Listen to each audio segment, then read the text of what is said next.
नमस्ते दोस्तों, योगा रूम में आप सभी का स्वागत है। आज का टॉपिक है अनुलोम विलोम प्राणायाम। आज मैं आपको डिटेल में एक्सप्लेन करूंगी और आसान भाषा में एक्सप्लेन करूंगी कि इसका मतलब क्या होता है, इसे किस तरीके से किया जाता है, साथ ही इसके फायदे और नुकसान के बारे में। तो शुरुआत करते हैं सबसे पहले इसके मीनिंग की। अनुलोम विलोम प्राणायाम ये एक संस्कृत शब्द है और इसी को इंग्लिश में कहा जाता है अल्टरनेट नोस्ट्रिल ब्रीदिंग। अनुलोम विलोम प्राणायाम का मतलब समझने से पहले हम सबसे पहले प्राणायाम का मतलब समझते हैं। प्राणायाम जो होता है ना, ये दो शब्दों से मिलके बना है, प्राणा और आयाम। प्राणा का अर्थ होता है लाइफ फोर्स और आयाम का अर्थ होता है टू कंट्रोल करना। लाइफ फोर्स यानी कि ये एक तरीके की शक्ति है जो आप में, मुझ में, हम सब में है। इसी शक्ति की वजह से तो हम जी रहे हैं, बोल पा रहे हैं, सुन पा रहे हैं, खा पा रहे हैं, यानी हम दिन भर के हमारे सारे काम इसी शक्ति की वजह से कर रहे हैं। अगर ये शक्ति हमारे अंदर से निकल जाएंगी तो हम मृत हो जाएंगे, हम डेड हो जाएंगे। अब आते हैं अनुलोम और विलोम की तरफ। अनुलोम का अर्थ होता है सीधा और विलोम का अर्थ होता है इसके बिल्कुल विपरीत यानी अपोजिट। यहाँ पर जो होता है ना, अनुलोम का अर्थ हुआ है कि हमारी सीधी साइड की नाक का छिद्र, और विलोम का अर्थ होता है हमारे उल्टे साइड की नाक का छिद्र। यानी कि हम इस प्राणायाम में क्या करते हैं ना, हम श्वास लेने की शुरुआत लेफ्ट नोस्ट्रिल से करते हैं और राइट नोस्ट्रिल से छोड़ते हैं। तो जब हम वापस से श्वास को अंदर लेते हैं ना, तो वापस हम उल्टी दिशा में जाते हैं, यानी कि हम राइट से लेंगे और लेफ्ट नोस्ट्रिल से हम श्वास को छोड़ देते हैं, यानी कि हम बिल्कुल इसका अपोजिट करते हैं। तो इसीलिए इस प्राणायाम का नाम रखा गया है अनुलोम विलोम प्राणायाम। प्राणायाम की मैं आपको और कुछ बात बता दूं तो प्राणायाम में जब हम श्वास अंदर लेते हैं ना, तो इसे पूरक कहा जाता है, और जब श्वास को हम अंदर रोक के रखते हैं ना, तो इसे कुंभक कहा जाता है, और जब हम श्वास को बाहर छोड़ते हैं तो इसे रेचक कहा जाता है। हमारे शरीर में कुल मिला के 72,000 नाड़ी है, जिसमें से हमारी 3 नाड़ी काफी इंपॉर्टेंट है, जिसका नाम है इड़ा, पिंगला और सुषुम्ना। इसके बारे में मैं आपको थोड़ी देर से एक्सप्लेन करती हूँ। अभी सबसे पहले हम ये जानेंगे कि इस प्राणायाम को करते कैसे हैं। इस प्राणायाम को करने के लिए आपको सुखासन, वज्रासन, पद्मासन, ये तीनों में से कोई भी एक आसन में बैठ जाना है। अगर आप नीचे बैठने के लिए कंफर्टेबल नहीं है तो आप इसे चेयर के ऊपर बैठ के भी कर सकते हैं। जब आप इस प्राणायाम को शुरू करेंगे तो 2 चीजों का ध्यान आपको रखना है। सबसे पहले तो आपको सीधा बैठना है। सीधा बैठने से क्या होता है ना कि हमारे लंग्स ना वो एक्सपांड होते हैं, तो हम श्वास को अंदर अच्छे से ले पाते हैं और श्वास को बाहर अच्छे से छोड़ पाते हैं। साथ ही हमारा कंसंट्रेशन बढ़ जाता है। सेकंड, जब भी हम ये प्राणायाम शुरू करने जाएंगे ना, तो हमें कभी भी लेफ्ट नोस्ट्रिल से ही शुरू करना है और लेफ्ट नोस्ट्रिल पे ही आके इस प्राणायाम को खत्म करना है। हम इस प्राणायाम को जब करने जाएंगे ना, तो हम अपने दोनों हाथों का इस्तेमाल करेंगे, जिसमें से हम जो हमारा लेफ्ट हैंड है ना, उसका हम चिन्ह मुद्रा बनाएंगे। चिन्ह मुद्रा बनाने के लिए हम अपने थंब का और इंडेक्स फिंगर का इस्तेमाल करेंगे। इन दोनों के टिप को ज्वाइन करेंगे और अपने घुटने पे रखेंगे। हमारे जो हैंड है ना, चिन्ह मुद्रा का जो हैंड है ना, उसका जो पाम है उसका फेसिंग सीलिंग की तरफ रहेगा। राइट हैंड से हम नासिका मुद्रा बनाएंगे। इसके लिए हम अपनी स्टार्टिंग की जो 2 उंगलियां है ना, फिंगर्स है ना, उसको फोल्ड करेंगे। हम अपने थंब का और हम अपने रिंग फिंगर का इस्तेमाल करेंगे अपने नोस्ट्रिल्स को बंद और शुरू करने के लिए। यहाँ पर मैं आपको 3 राउंड करके दिखाने जा रही हूँ कि किस तरीके से अनुलोम विलोम करना है। आप इसके 10 राउंड कर सकते हैं और आप आपके सुविधा के हिसाब से राउंड्स को बढ़ा भी सकते हैं। आप इसकी प्रैक्टिस सुबह के वक्त करेंगे तो ज़्यादा बेनिफिशियल रहेगा, अदरवाइज आप दिन में कभी भी इसकी प्रैक्टिस कर सकते हैं। तो इस वक्त मैंने किया है, इस वक्त मैं सुखासन में बैठी हूँ, पीठ और गर्दन सीधी है, लेफ्ट हैंड से मैंने चिन्ह मुद्रा बनाई है और राइट हैंड का इस्तेमाल करूंगी मैं अपने थंब का और रिंग फिंगर का इस्तेमाल करूंगी अपनी दोनों नोस्ट्रिल को बंद और शुरू करने के लिए। हमें अपनी आंखें बंद करना है, राइट थंब को राइट नोस्ट्रिल पे रखना है, उसे बंद करना है। लेफ्ट नोस्ट्रिल से हमें श्वास अंदर अच्छे से पूरी भरनी है।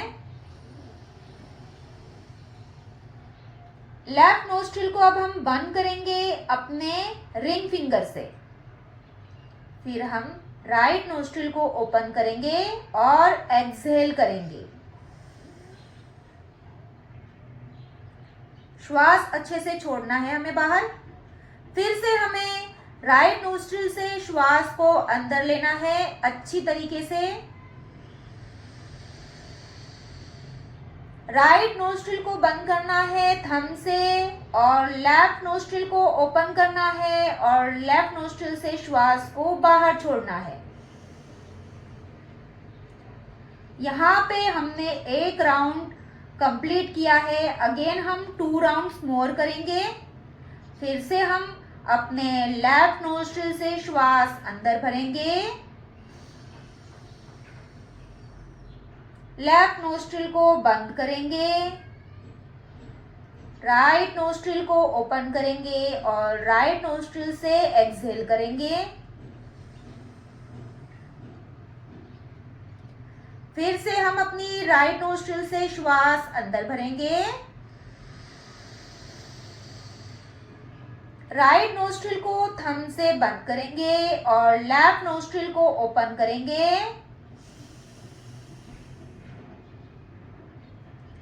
सेकेंड राउंड कंप्लीट किया हमने। फिर से हम लेफ्ट नोस्ट्रिल से श्वास अंदर भरेंगे, लेफ्ट नोस्ट्रिल को रिंग फिंगर से बंद करेंगे और राइट नोस्ट्रिल से ब्रीथ आउट करेंगे यानी एक्सहेल करेंगे।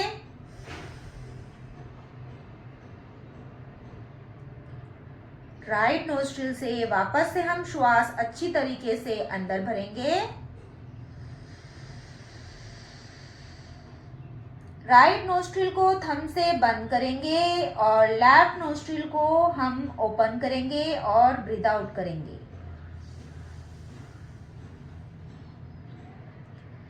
यहाँ हमने अपने 3 राउंड को कंप्लीट किया है।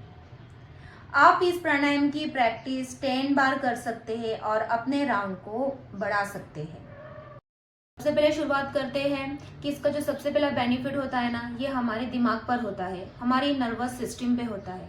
हमारी जो नर्वस सिस्टम है ना, वो ताकतवर हो जाती है, प्यूरिफाई हो जाती है और वो अच्छी तरीके से काम करती है, अच्छी क्षमता के साथ काम करना शुरू कर देती है। हमारे ब्रेन के 2 हेमिस्फीयर होते हैं, एक होता है लेफ्ट हेमिस्फीयर और एक होता है राइट हेमिस्फीयर। जो लेफ्ट हेमिस्फीयर होता है ना, उसमें हमारी thinking skill, scientific skill, numerical skill होती है, logical reasoning, speaking skill, thinking skill, writing skill, ये सारे काम जो होता है ना, हमारा लेफ्ट हेमिस्फीयर वाला ब्रेन की तरफ होता है। और जो हमारा राइट हेमिस्फीयर वाला ब्रेन होता है ना, ये इमोशनल स्किल, म्यूजिक, आर्ट, ये सब चीज़ें जो है हमारे राइट वाले ब्रेन के हेमिस्फीयर में होती है।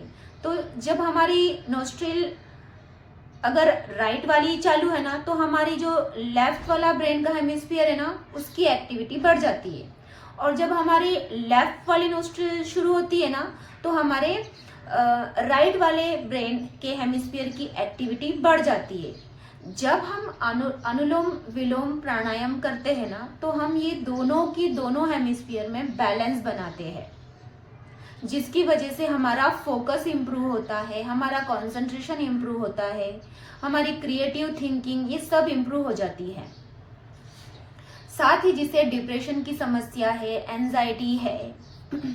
एंजाइटी है, डिप्रेशन की समस्या है, जिन्हें हमेशा स्ट्रेस महसूस होता है, सुसाइडल थॉट्स आते हैं, उनके लिए ये प्राणायाम काफ़ी बेनिफिशियल है।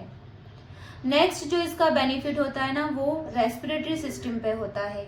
हमारे जो लंग्स होते हैं ना वो अच्छी तरीके से काम करना शुरू करते हैं। हम अपने दोनों लंग्स का, राइट एंड लेफ्ट लंग दोनों का इस्तेमाल होता है। तो इसका जो बेनिफिट है डायरेक्टली ये अस्थमा वालों के लिए भी है, क्योंकि ये जो लंग्स होता है ना उसके मसल्स को ये मजबूत करता है ये प्राणायाम। नेक्स्ट जो होता है ना हमारे हार्ट के मसल्स को भी ये अच्छी तरीके से मजबूत करता है ये प्राणायाम। तो जिन्हें बीपी की समस्या है, जिन्हें लो बीपी, हाई बीपी है, जिन्हें हाइपर टेंशन की समस्या है, उनके लिए भी ये प्राणायाम काफ़ी बेनिफिशियल है। नेक्स्ट जो होता है ना ये प्राणायाम करने से हमारी भूख बढ़ती है, मेटाबॉलिज्म बढ़ता है, वेट लॉस होता है, क्योंकि जो नेक्स्ट इफेक्ट होता है ना इस प्राणायाम का ये हमारे डाइजेस्टिव सिस्टम पर भी होता है। क्योंकि इस प्राणायाम में हम क्या कर रहे होते हैं, इनहेल और एक्सहेल कर रहे होते हैं। जो हमारा डायफ्राम होता है ना वो ऊपर और नीचे जाता है, जिसकी वजह से जब वो नीचे प्रेस होता है ना डायफ्राम, तो हमारे डाइजेस्टिव सिस्टम का मसाज होता है। डाइजेस्टिव सिस्टम का मसाज होने की वजह से क्या होता है कि ब्लड सर्कुलेशन बढ़ जाता है, यानी हमारे डाइजेस्टिव सिस्टम को भी ये मजबूत करता है, जिसकी वजह से हमें डाइजेशन से रिलेटेड जितने भी प्रॉब्लम होते हैं ना उनमें ये प्राणायाम बेनिफिशियल होता है। जैसे कि कॉन्स्टिपेशन हो गया, जैसे कि किसी किसी का मेटाबॉलिज्म स्लो होता है तो मेटाबॉलिज्म बढ़ जाता है, इससे वेट लॉस भी फास्ट होता है। इसके काफ़ी सारे बेनिफिट्स हैं। साथ ही इसका बेनिफिट अर्थराइटिस वालों के लिए भी है, जिन्हें जॉइंट में पेन बना रहता है उनके लिए भी है।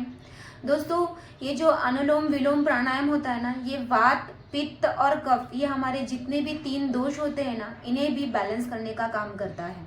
अब बात करते हैं लिमिटेशंस की, यानी कि हानियों की। इसका कोई भी हानि नहीं है। साथ ही मैं आपको एक बात बताना भूल गई कि इसका एक ये एक और बेनिफिट पहुंचाता है, जिन्हें लकवा मार जाता है उनके लिए भी ये काफ़ी बेनिफिशियल है। दोस्तों आशा करती हूँ कि आपको आज का वीडियो पसंद आया होगा। Thank you.